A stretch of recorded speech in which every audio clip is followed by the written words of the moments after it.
Welcome to today's expert panel discussion and Q&A session on the technology trends and challenges facing the insurance industry. My name is Eleni Lepo, and I'm the marketing director here at Kite. And I'm so glad that you've chosen to spend some time with us today.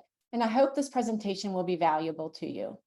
There is certainly a lot happening in the insurance space as far as technology and security goes, making it quite difficult even for the most progressive agencies to keep up. Our hope is that today's session will help you get a glimpse of what your peers are thinking about and also provide you with some guidance for your technology strategy going forward. So for those of you joining us that may not be familiar with Kite Technology, we are a managed IT service provider and consulting firm specializing in serving independent insurance agencies across the United States. What sets Kite apart from other IT providers is that many of our staff have previous backgrounds working in the insurance industry, giving us that extra insight on what agencies today need to operate at a high level. We've been around now for more than 30 years, and our goal is to help the agencies that we partner with leverage technology so that they can operate more effectively and be more secure. And while we do specialize in working with agencies, we also work with businesses in other industries, such as nonprofits, accounting and legal firms, healthcare practices, retail, and more. In fact, many of these other businesses have been the direct referrals from our insurance clients, which we love and appreciate so much. I've listed some of the services we provide here on the slide. So if you'd like to set up a call to learn more, please send a message through the question pane, and we'll be sure to reach out to you after the webinar. So with that, I'm going to hand the presentation over to Jeff, Adam, and Jason, who will introduce themselves before we get started. It's all yours, guys. Thanks, Eleni. As she mentioned, I started this business 30 years ago, and it was really out of my love for helping people and working with computers. And early on, 28 years ago, I met my first insurance agency, and it's been a great adventure. A bit later, we'll talk a little bit about what the technology was like in those years, 25 and more years ago. But along the way, as Kite Tech has grown, we have found some amazing, talented people who are both technically strong and hungry to learn, but are also very strong in their people skills. We listen, we care, and we lean in to help. And Jason and Adam are two great examples of this. Both dear friends of mine before they came to work here and have been here for quite a long time. Let's start with Jason. Would you please introduce yourself? Hi, I'm Jason Gobbel, Chief Solutions Officer here at Kite Tech. I've actually been working with Jeff for almost 18 years, but actually working, for him under the Kite Tech flag for 11 or so. I used to work as internal IT staff for an agency in Maryland where, I was actually Jeff's customer. Licensed property and casualty in the state of Maryland. I now live just south of Phoenix, Arizona. Work here full-time, work remotely, and still maintain that licensed property and casualty out here in Arizona. So I've been on both sides of the fence, and I continue to be on both sides of the fence, and also in the servicing of policies and stuff, but also how that intersects with technology and how we adopt and transition and all those fun things. Thanks, Jason. And let's hear from Adam. Please introduce yourself. Awesome. Thanks, Jeff, Jason, Laney, for the intros here. So I am officially 10 years and almost a month in 2 days. So I'm going to celebrate that here. I will say that through my decade of the journey here at Kite Tech, I would say probably for about half of it, I've been in denial about liking the insurance industry as a whole. And about 5 years in, I figured out that I might as well start liking it. And so I do. And we've really kind of, the last 5 years, I've been able to explore and understand it a lot better in the roles I've navigated in our business. And more specifically in my job role as the cloud solutions architect, I've had the pleasure and honor of helping lead certain strategic initiatives internally and externally on the Microsoft cloud adoption. and putting those things through the lens of serving our clients in the independent insurance agency. And then, of course, the record fun of the COVID shift and all that acceleration to the remote work. And so I'm excited to be here and offer hopefully some value for you guys. Thanks. You know, it's funny you mentioned that, Adam, but we really do the same things on the technology side and on the insurance side. We help people manage risk. It's true. It's so true.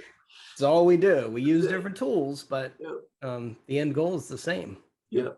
Yeah, I often talk to our agency owners about that very similarity, that their business and our business is actually very similar. So, well, it took me probably 7 years to realize that was the language I needed to speak. And I've taken some cues from you two and a few of the others who have taught me some of that lingo. I'm still working on the acronyms in the insurance world. there are a few. Yeah. So, all right. Well, between Adam and Jason and myself, we have a combined over 50 years of experience helping agencies with technology. And there's a lot more people, both men and women here, who have been doing this now for a lot of years. And so my role in this webinar will be as a host and moderator. And I'm hoping to keep these guys on track and in line. And good luck. Yeah, thank you. I mentioned we listen, we care, and we lean in to help. And that's what today's webinar is really all about. This is an example of that. I love this open forum style so that we can hear from you and deliver what matters to you. So the topics for today that we're going to discuss will be mostly driven by what's on your mind and what questions you have asked. And so as a part of the registration process, we asked you all to submit questions, and many of you did. And we found that your questions mostly fit into a few categories. And so we will get to those.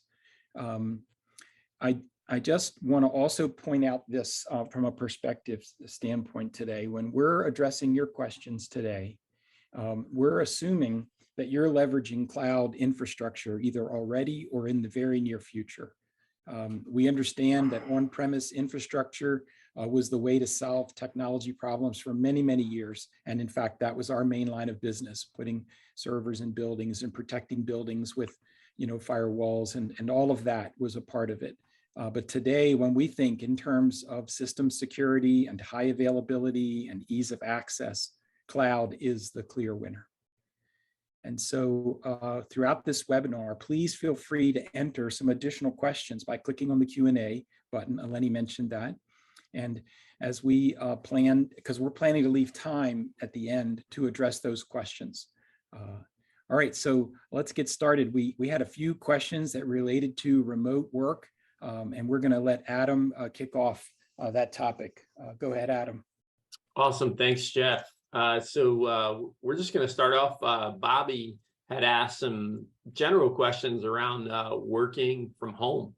And we've had a lot of experience inside of this bucket, and we're seeing a lot of trends also of things that are to come. And so we're going to talk about them. We're going to start out with probably one of the biggest things that we hear about is personal device use. And Bobby was kind of general with the questions around work from home, but I'll highlight some of the things that I think we cover and folks ask about almost all the time. So the first one is, hey, can I put my employee on their own personal computer and then work from there? Do I have to send them home with a device that we provide? And so we get this question a lot, and we answer it through the lens of risk management, of course. And what we know is that it's a bad idea to let people work from home on their personal devices. And we say that unless your risk tolerance is really high, you can't guarantee and secure all the things that people do from personal devices, and that you can't mitigate the risk of the other places that they might go or things they might do there. There are some exceptions to that rule, and I'll talk to one specifically in the mobile world. Mobile devices aren't treated equally in terms of personal devices through the lens of Microsoft tools specifically. Microsoft provides a set of functions inside their mobile management called mobile application management. And the simple way to look at it is it allows you to use a personal mobile device and access corporate or business owned data and manage what can happen inside of that app. Outlook, for instance, for your email, or OneDrive or SharePoint or Teams, where you might communicate sensitive company information, but still allow them to use a personal device. And so the mobile application management is really a nice, easy step that has a bit of security, and it's an easy place to allow personal device use to happen inside the lens of the Microsoft stack.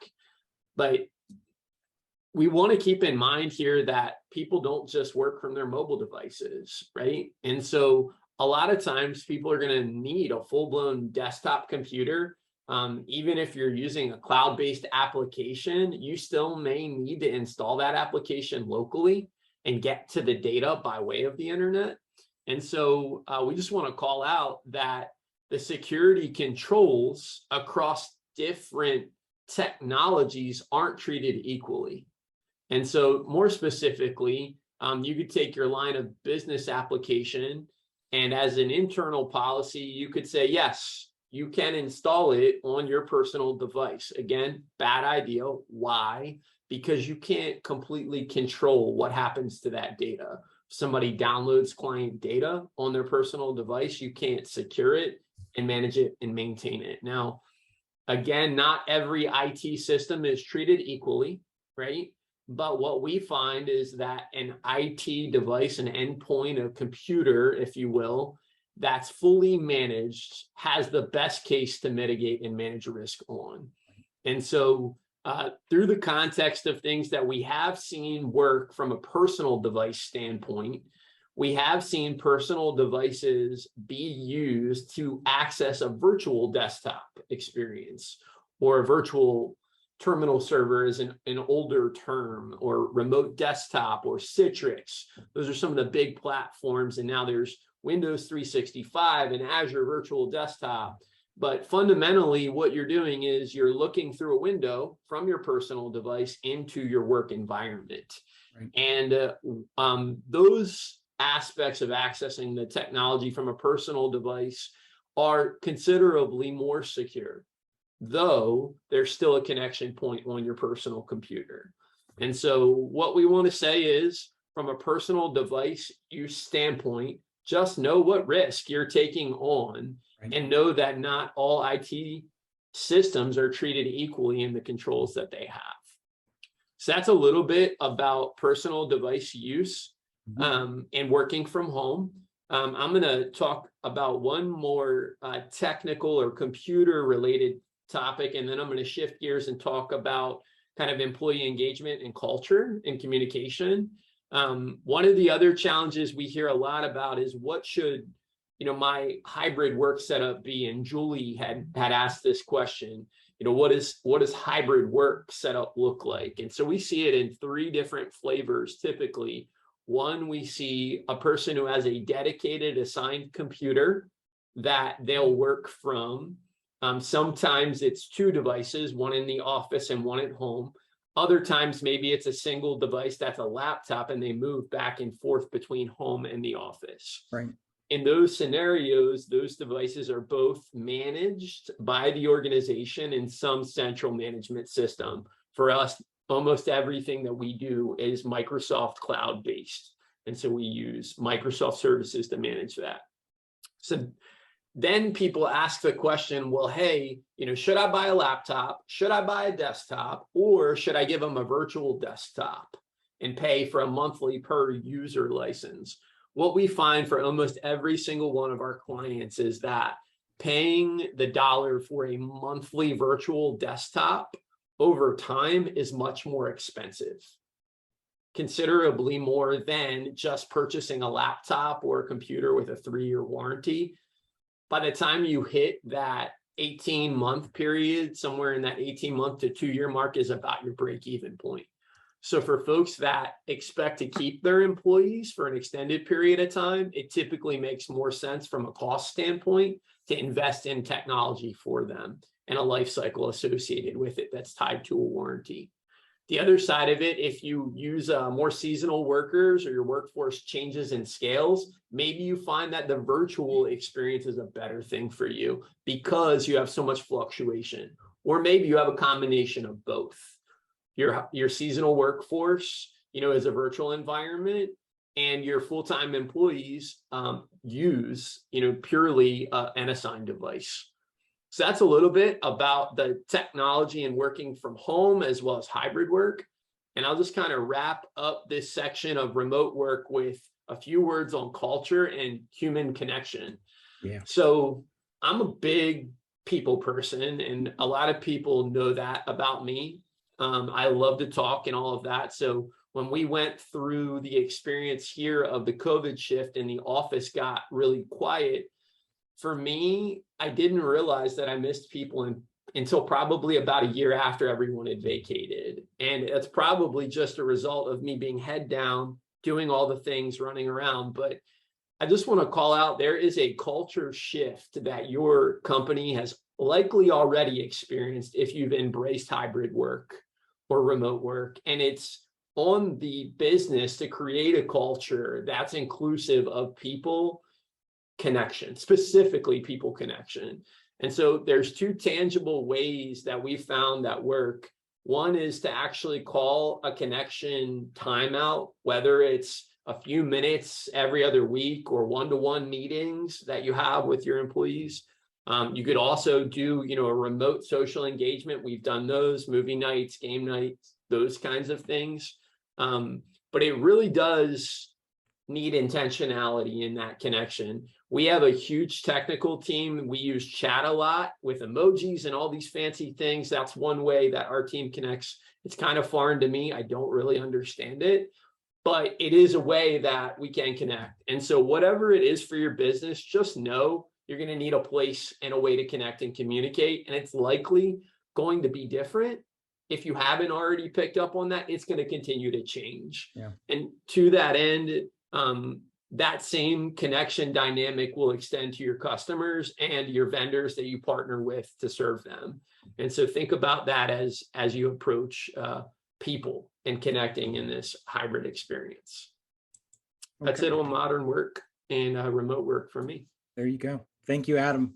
I'll just touch one thing real quick. You mentioned some of the fun stuff that we do to just really maintain culture and connectivity. And one of my favorites is, and it's amazing, that they've done these escape room kind of things as a group, across Kite Tech. And our people are scattered all over the country now. So, but we gather for these games, and the escape room is one of my favorites because I get to watch these engineers who think and solve puzzles, and they're so good at it. And so anyway, that's one of the fun things we do.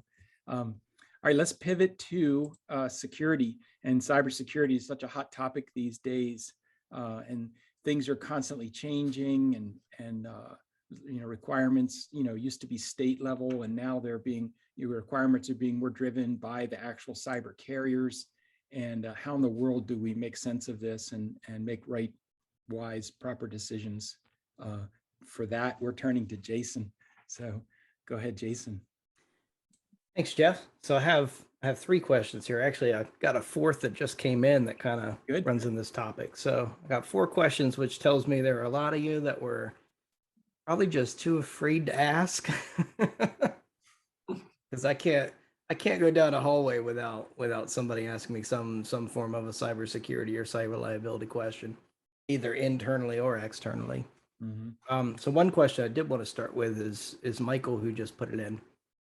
He says he's always been aware of issues involved with sharing of reports and such via email, and that's a big thing. If you're sending email, it's got to be encrypted, it's got to be protected, and all those things, and it's often difficult to do. So what options exist within Office 365? So you've got OneDrive as your primary function, you've got SharePoint, and this kind of leads directly into what Adam does for a living as our cloud solutions guy. So Adam, why don't you take that one real quick? Yeah, sure. And the simplest way to say it is with sharing of links. You know, yesterday the capability to attach a document or report, whatever it is, to an email. That's how we did business, right? We threw an attachment on, we sent it out the window. Sometimes we cared if it hit that send limit, 50 megs or 25, whatever it was. And we hope we emailed the right Jason. That's right. But more specifically, what the ability to share a link does is it gives and grants access specifically to a person, a named person, and it gives you the ability to revoke that access at any time. You can even control whether or not that person can download that file or where it can be used. So there's lots of granularity there that allows you to maintain data security and control, as well as revocability of that access at any point in time. And so that's the way you do it in 365. And I'm going to call it Microsoft 365 because I'm a couple acronyms later, but Office 365 is still acceptable. But yeah, share links is the way to do it now. And even if you're on another platform, Google has a similar thing going on. Citrix ShareFile has a similar thing going on. But sharing of links, not actually embedding and attaching the files, is the answer. Very nice. So Colleen asked us, what are the requirements for cybersecurity when you are 100% virtual, when you've made that transition? So the requirements don't actually change. The requirements have always been, documented cybersecurity policies and procedures, auditing, enforcement, making sure that what you wrote down and said you were going to do is actually being done. So none of those requirements change. But what does change significantly is the risk profile. So I guess if you distill it to its simplest terms, you've got three primary layers that you need to protect. Number one is the house, the network. If you've got a building, you need to protect it. If you've got a network in that building, you need to protect it. You've got PCs or devices, endpoints as we call them, in that building. So PCs, computers, laptops, tablets, phones, all manner of gadgets. And the third is the people who access these guys. We call them identities because it's a username, it's a password, it's a human being who has access to a keyboard. So in the old way, we would all come to the office and the office would be really, really secure, right? We got that big giant firewall that we paid a bunch of money for, and it does a lot of threat analytics. We've got that spam filter. We're doing intrusion protection and detection on the network. And then we had some PC stuff. We had antivirus. Everybody's pretty familiar with that. And then we had some human protections, our passwords rotating every 90 days, security awareness training, stuff like that. But we really relied on the protection of that house. It's really no different than when you're living at home. You lock the doors and then you feel safe to go, do things like take showers and stuff. Your eyes off of the threat because we lock the doors. So what happens if the house goes away? Well, that's what happens in a virtual environment. You've taken the protections, that first line of defense that used to be our big building, our corporate networks, and we've replaced it with a couch. So that threat profile needs to change. What we used to do inside the building, we now have to increase our security for our devices, our endpoints, and for our people, our identities. So our passwords, our usernames, how we interface with those devices, and what those devices can do to protect themselves out in the world. Those things we really have to ramp up and put better barriers around, better controls around, better protections. And, Microsoft sees stuff like this happening all the time. Just this year, they introduced an entire threat platform into their business premium model, effectively free of charge. I mean, they did raise their rates, but So, they're seeing this as well. So if you're on Microsoft 365, you've already got some options that are working in your favor. But if you're doing something else, you really need to bolster those. The old school antivirus isn't going to cut it. You need to be, thinking of EDR, endpoint detection and response, vulnerability management, AI-driven systems, and it's going to be a little different for everybody and for every system. But you really start to need to focus on your people, how they connect, and how you protect that, and your devices. Visibility is going to be key. Controllability is going to be key. So next question we had was from Laura. What's the best way to stay on top of the evolving cybersecurity landscape to ensure that we're protecting PII and PHI and all of the other non-public data that doesn't have an acronym? So fundamentally, these demands at the moment are being driven at the state level. All the states are drafting their own cybersecurity governance policies. And it kind of started with New York and 23 NYCRR, and they bragged about it being the most comprehensive thing since HIPAA. And the NAIC, National Association of Insurance Commissioners, predicted accurately that 50 states were going to have 50 different versions of this thing. So they came about with this concept called the model law. And they've been shopping that around to the states and getting buy-in, and that's been pretty effective. And then the cyber liability carriers, who are still getting torn up with claim after claim after claim, they started raising the bar above and beyond that. So now they've got their demands, and everyone is different. To write a policy with Chubb, to write a policy with Coalition, with Travelers, you have to meet different cybersecurity criteria in their underwriting process. So it is a daunting task to keep all of this stuff top of mind. So webinars like ours are a good option. We talk about this stuff all the time. But we take the lead from our friends at the Big I, PIA, local peer groups, Applied Net, all of those organizations. I mean, they're really doing the Lord's work there.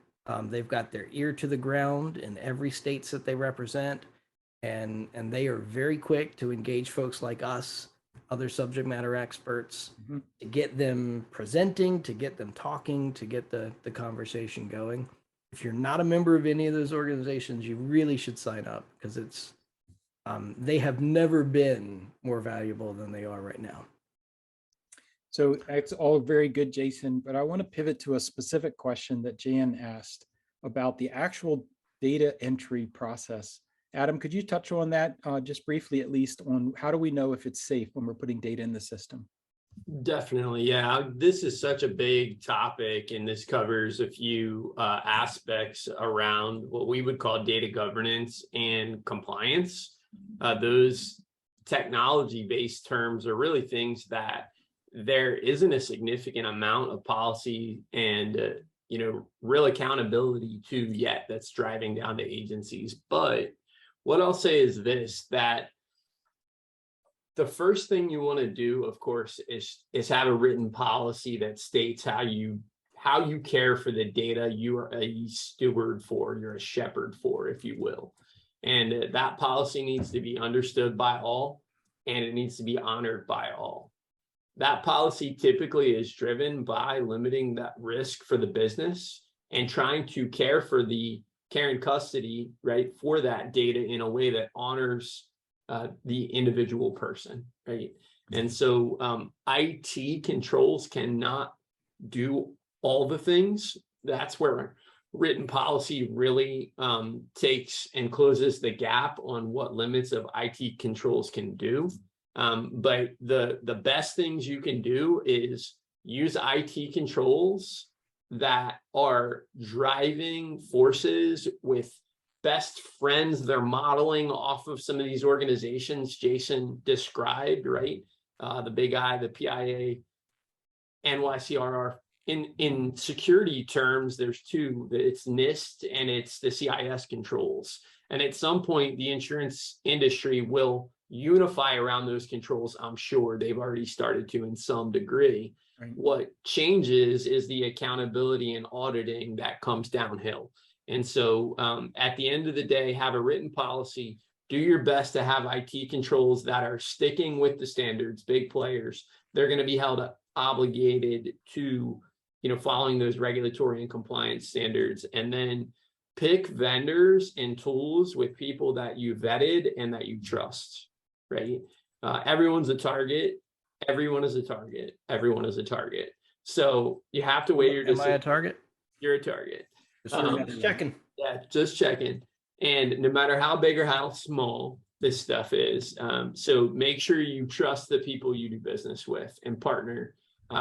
Talk to the peers about their experiences as well that you have.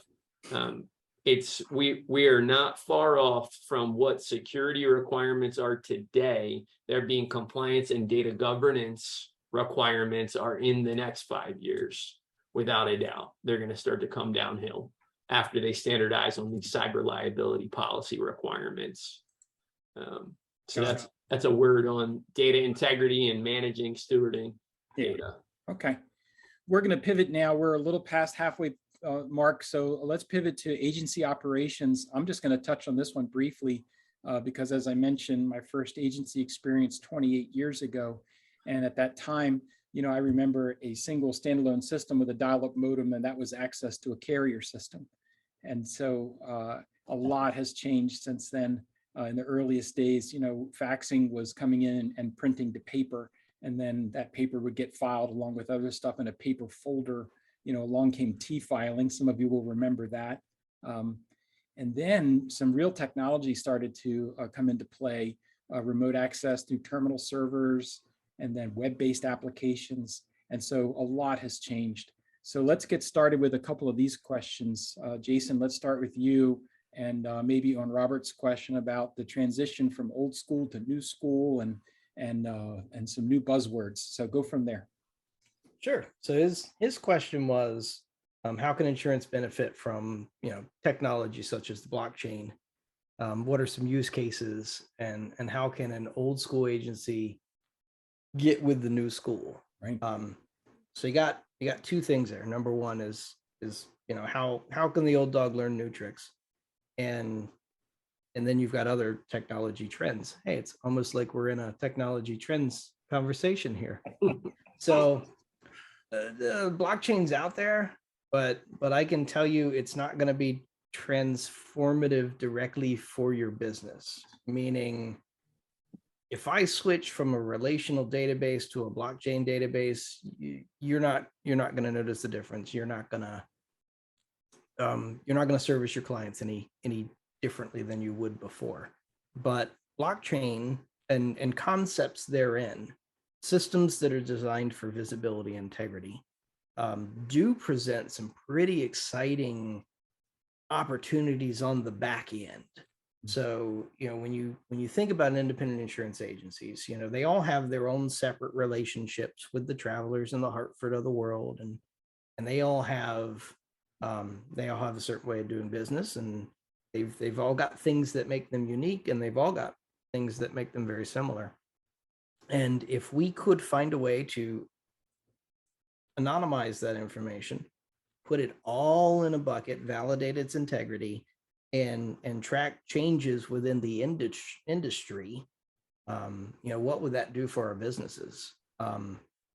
Rounding out of accounts, making sure we're getting the best commission, making sure that we're getting the best coverages for our clients. If we could put carrier appetites into blockchain and make it available and visible for everybody and aggregate systems around that, man, that would make our jobs a lot easier. Yeah. So blockchain is back there, and it's going to be doing an excellent job of making us more efficient, making us, giving us lots of levers to take advantage of technology. But you won't be required to know what that means or how it does what it does. But you know what, the way it actually shows up is interesting, because whether it's blockchain, which is the plumbing, or some other mechanism for the plumbing, what it's really doing is it's providing integrations for systems because of where the data lives and how the user uses it. And there were some questions about that. For instance, it's one thing to ask a question, what is the proper agency management system to use, right? And that came in from Sharon. But other people ask questions that are related to the whole concept of integrations of different systems. And you have some experience with that, Jason. You want to talk about? We'll just go ahead. Yeah. Sure. And a lot of the questions we got all evolve around that concept of old school and new school, and the old technology versus the new technology and stuff like that.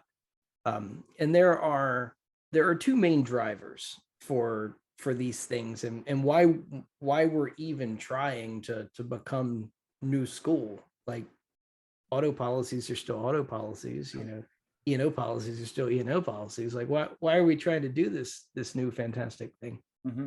So the two main drivers for doing things in a new school kind of fashion. Number one is data visualization, and that's where the blockchain comes in. That's where integrations with systems and API and stuff like that. So data visualization is going to be a huge cornerstone of the future. And like with applied systems, you've got Epic, with Vertafore, you've got Risk Match, and within Microsoft, you've got Power BI. Getting these systems available and talking to other systems is key to having that data visualization. That's going to be the platform that informs our decisions of tomorrow. Mm-hmm. The other main driver is workflow automation.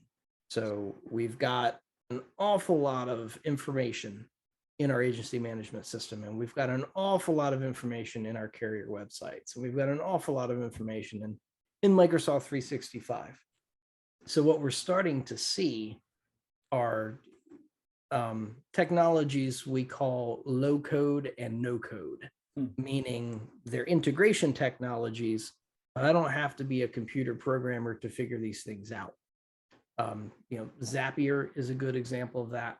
What used to be called Microsoft Flow is now Power Automate, where with just a little bit of technical know-how, you can write workflows that can streamline. If data comes into my email, how do I get it into this other system? They are building integration points that make that happen. Or this type of notification comes into the system, which should require some kind of response from me. How can I automate that? So it's so I'm eliminating the human error. I'm getting out to the market faster with that information. So those things are headed in the future. Of course, the agency management system is all there, and we did have a question about what the appropriate agency management system is for a small agency.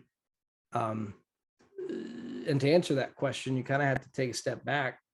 What kind of agency do you want to be when you grow up? Because you want something that scales, you want something that grows with you, but you also want something that aligns with what's important to you. So, like if you don't write standard lines of business and you're kind of in the weeds with things, and you really need configurations and you need custom stuff, that's going to drive a certain type of agency management system, the Sagitas and the Epics of the world. On the smaller side of the thing, maybe you're primarily, your retail stuff, your PNC stuff, and you value that client interaction. I want the omni channel. I want to be able to Facebook chat, and I want to be able to web chat on my website. And I want to be able to aggregate text messaging and all that stuff.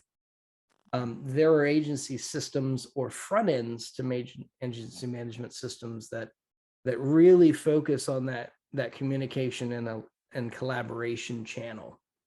So I would say, start with that first. Start with understanding your needs, and then interview these things just like you would an employee and see if they align with your value proposition. This is very similar to what Steve Anderson did a couple years back. He went down the list and he interviewed all the things and did the pros and the cons. That's still available on his website. I mean, it is 2 years old, so it's a little dated, but the process that he went through, still very relevant. A lot of the options there, while they might have been bought and sold and acquired by other vendors, the options are all still there as well. I Okay. think to ahead, that Adam. point of the small agency, what an agency management system would look like there. We got another question from Jay that kind of dovetails into that very Yes. well. Jay had asked, how would a small startup agency approach technology implementation on a budget? That's a really good question. In fact, it's one that we get a lot, right? And the answer is you build technology into your budget up front, right? You understand what that's going to cost. You weigh the systems, right? You weigh the people, the vendors, your partners, and you understand that total cost. It's really kind of hard to quantify that until you do that homework. So some people would say, hey, the budget for the technology is the computer. Everyone gets a computer. You get a car, you get a car, you get a car. Oprah says $1,500 later, we're good, right? Well, it's so much more than that, right? It's not just the computer or the car, if you will. It's the data for your client management system, whatever your agency management system is. You have to pay for that, licensing around it. You have to pay for licensing around your email, right? Those are just kind of the core services before you even get to the things like the security and the compliance requirements that come along with managing and maintaining that.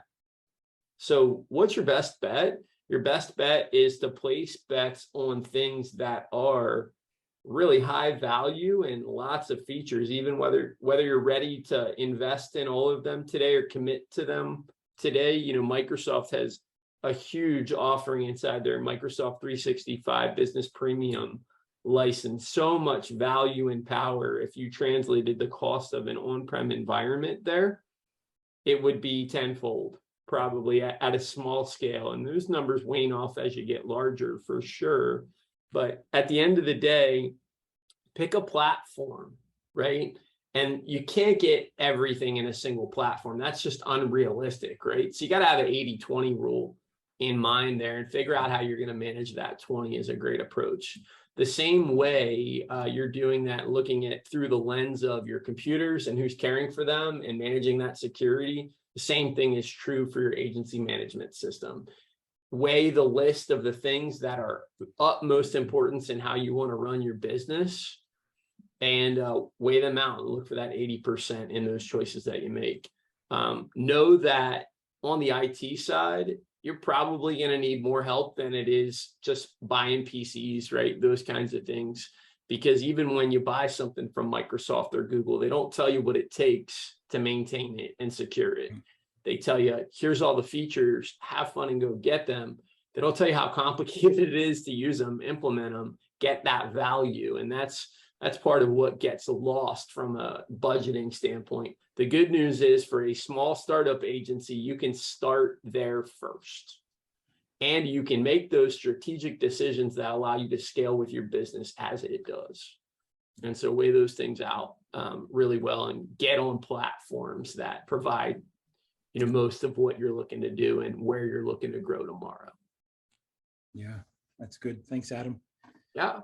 So within the realm of strategy and planning, I just want to touch on this, that I attend a seminar pretty regularly once a year.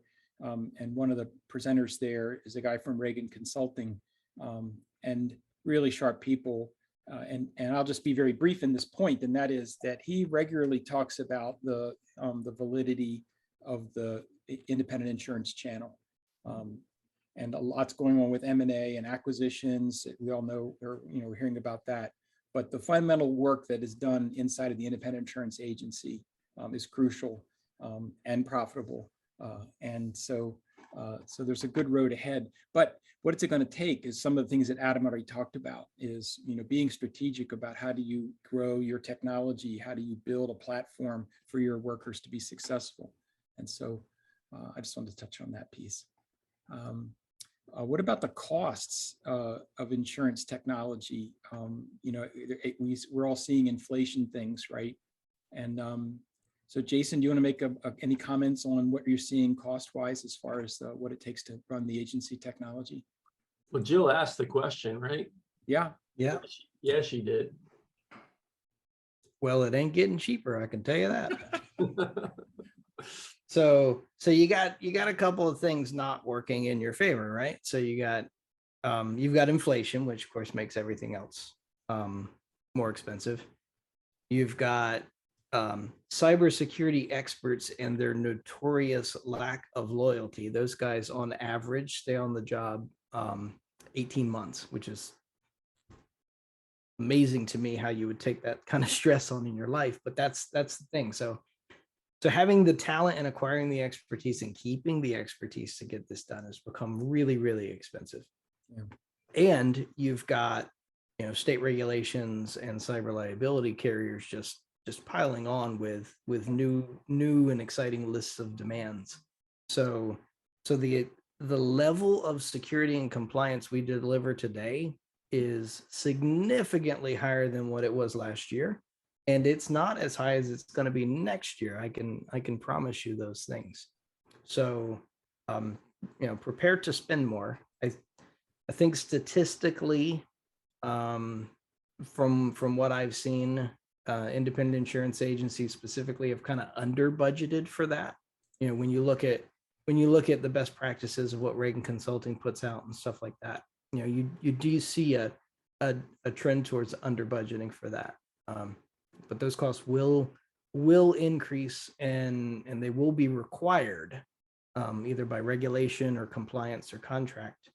So rather than think about the cost of it later, I would start now and outline the benefit. How do you want this to play out in your organization, and how do you want to take advantage of it? Because this is really, really good stuff to take advantage of. Mm-hmm.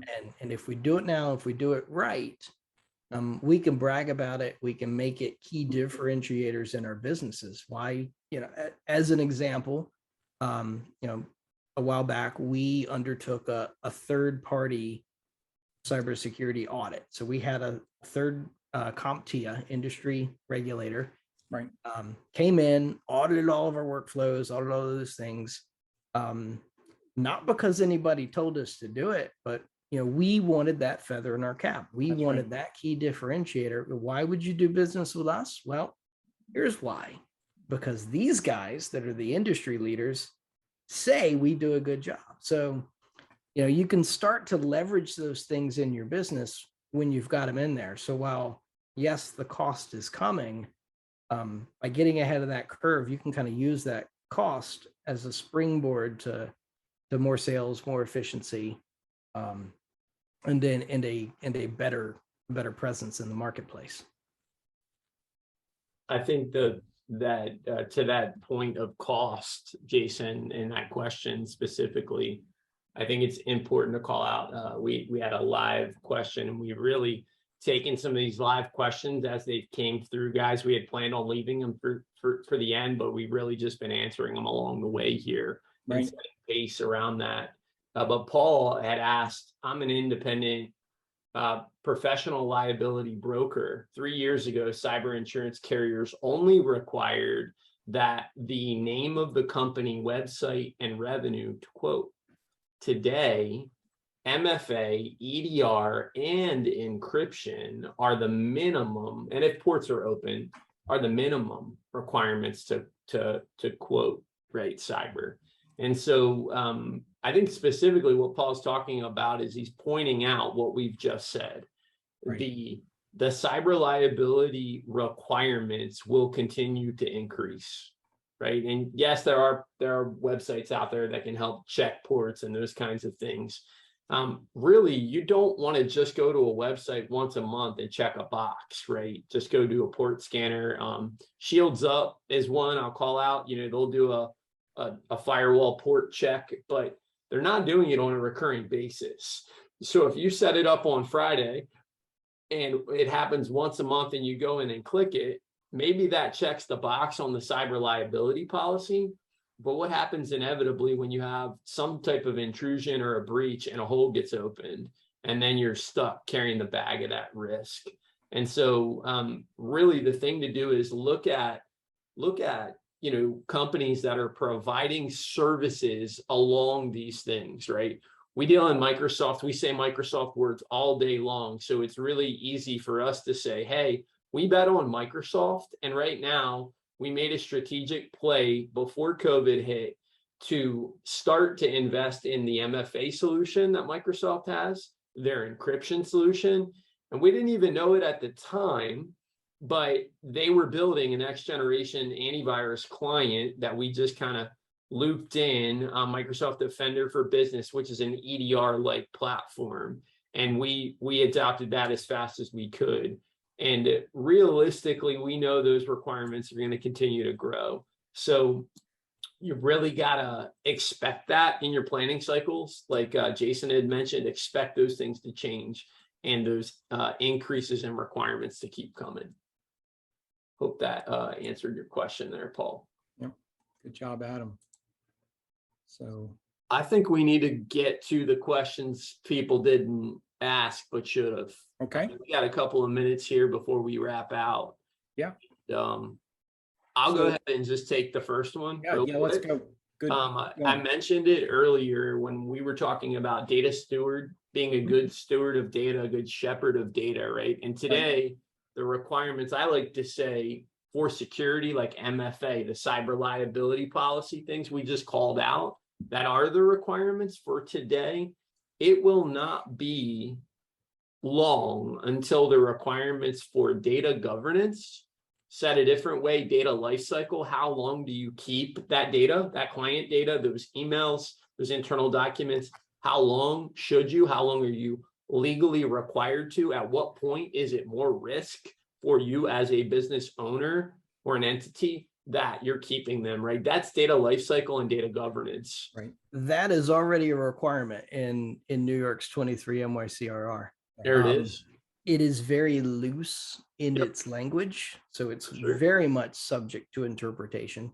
Yep. And if you answer the question, well, we want to keep all the data all the time, that I suppose could be okay. Yeah. But there was a recent situation where state of New York actually sued a carrier not because they didn't meet the compliance requirements, but because New York didn't like the decisions that they made. So it's basically like they fined them because it's like, we think you could have done better. Right. So that's kind of what you're leading into there is, it's one thing to say, okay, we're going to keep all the things all the time. In the future, that's going to be the wrong answer. Yep. And along with that data governance or data lifecycle, the awareness, it's not just somebody telling you have to be a steward of that data, but it's you really actually embracing that it's your job to care for it and leveraging the IT tools to do it, right? That accountability is around the corner. And the compliance end of it is really just saying, do you have a cycle? Do you have a process? Do you have a policy that checks and balances the fact that you're doing the things you should be doing? Right. Some of that you guys have seen. They ask you for a report, right? They're asking for a report at one point in time today. Tomorrow, they're going to be asking for more reports. They're going to get more granular.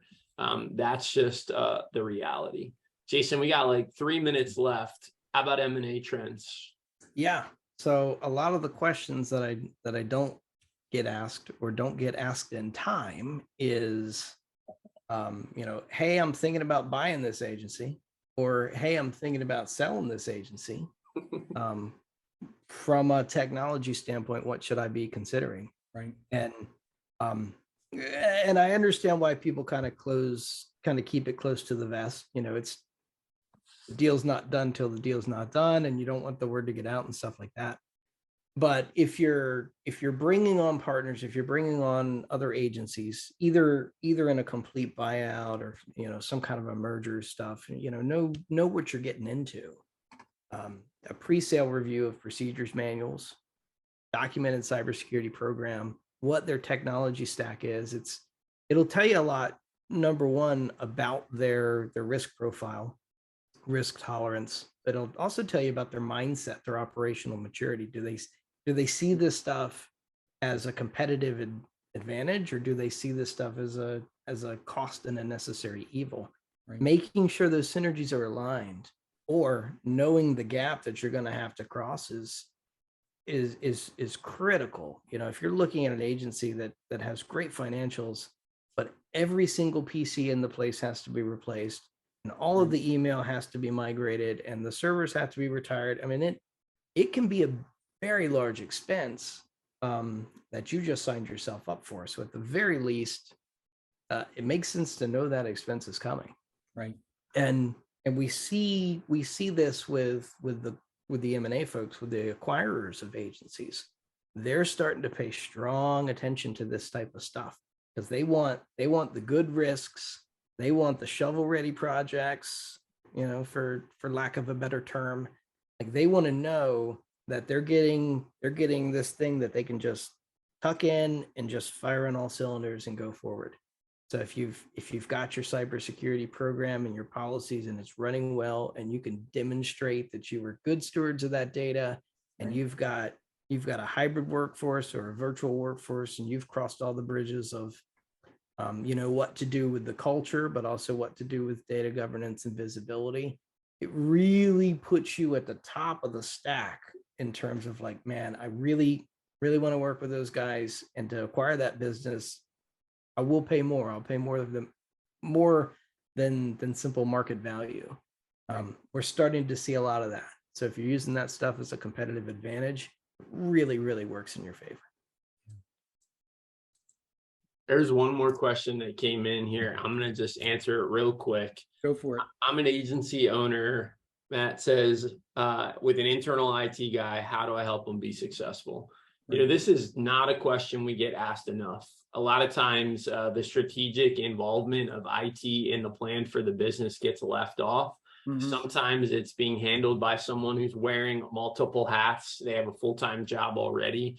And what I would say is, if you have internal IT, get them hooked up with peer groups, get them hooked up with folks that are in your industry, whether it's a peer agency you trust, or it's an outfit like ours that comes alongside agencies and partners with them, or others in the industry. You know, you really can't undervalue experience that's out there you can leverage in a peer capacity.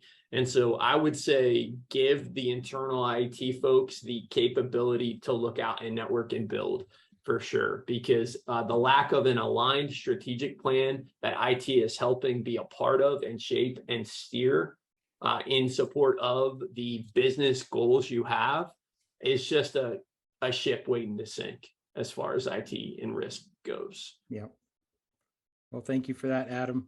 While your clock says 4:43, the rest of us know we're coming up on the hour. And so Eleni, you want to close us out of here? Absolutely. So thank you, Jeff and Jason and Adam, for handling today's discussion. And thank you to everybody who sent questions in at registration and during the presentation. We hope that we answered your questions and that the presentation was valuable to you.